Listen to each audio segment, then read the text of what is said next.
Mga be, mag-joy kayo. Hindi ko lang magpa-follow sa akin yan. At mag-subscribe.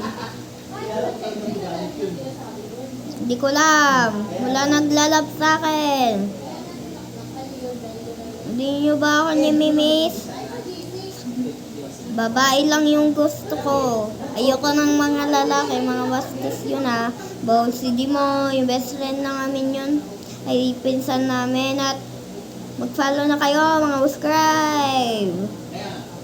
Mag-subscribe na kayo.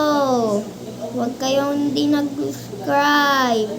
Hindi ko kayo pa-follow at subscribe. Mga subscribe. Mga follow. Yung mga tao walang nag-subscribe sa akin. May jowa yung babae. Ayun yung nakatakpan yung bata. Pangit nyo.